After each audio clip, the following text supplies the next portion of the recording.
absolutely is 100% committed to maintaining the ban on fox hunting. I think that's a really, really important starting point.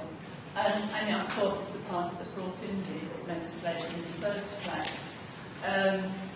I'm also very pleased to address this particular group because, of course, it's not a given that we will win the general election next year. It's also perhaps not commonly understood that getting back into power does depend on winning back seats in rural areas in particular. We lost, the seats were lost in 2010, a significant number of them were in rural areas such as the High Peak, which is my neighbouring constituency, and my majority fell to 3,000. I represented that rural area too. Colne Valley in Yorkshire, and that's just in my own region. So getting back to power does depend on making sure that the voices of working class Labour voters in rural areas is clearly articulated by the party. And I think Potts and Parliament has a key role to play in doing that. Because of course we all know that in rural areas, 80% of the people living in the villages of this country actually support the hunting ban.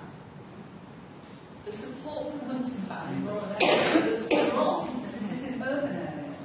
So one of the keys to winning back the confidence of those voters in those areas is to absolutely articulate their beliefs, their principles, and the fox hunting ban is one of those principles, one of those beliefs. So I think we've got every reason to go forward in confidence, and I think Potts and Parliament has got a key role to play in supporting Labour candidates in those seats, such as High Peak, such as Colne Valley. There are, of course, all sorts of target seats in other regions as well. But that we continue to work together to deliver in May 2015 next year. I also ought to mention briefly where we are at the moment with the hunting ban, with the Hunting Act.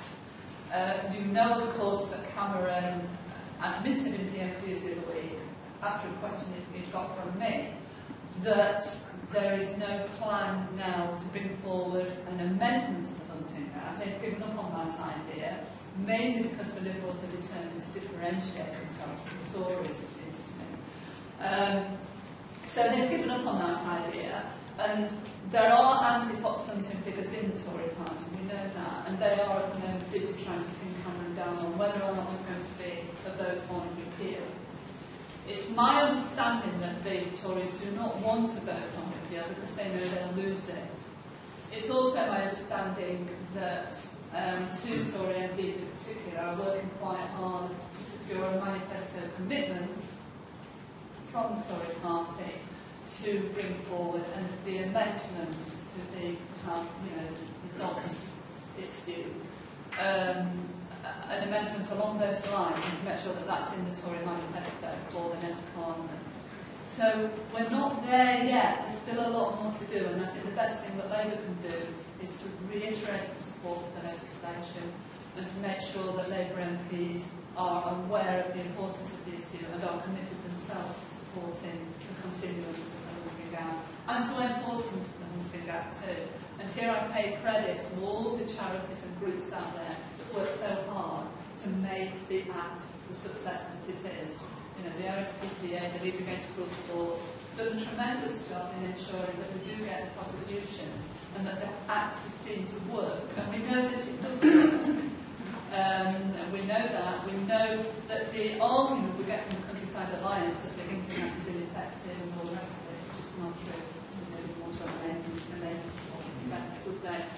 I ought to finish. I mean, Gareth very kindly agreed that I can address them all early on in the reception because I'm going off to meet the DEFRA team because I have now been given a role in the DEFRA shadow team.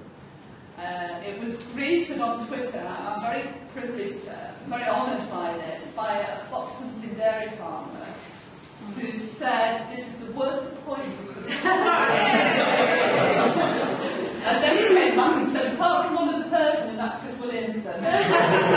So, to which Joe took with it that he said, "Well, you both back with each other." So, and that was the best reception I could possibly have in one level.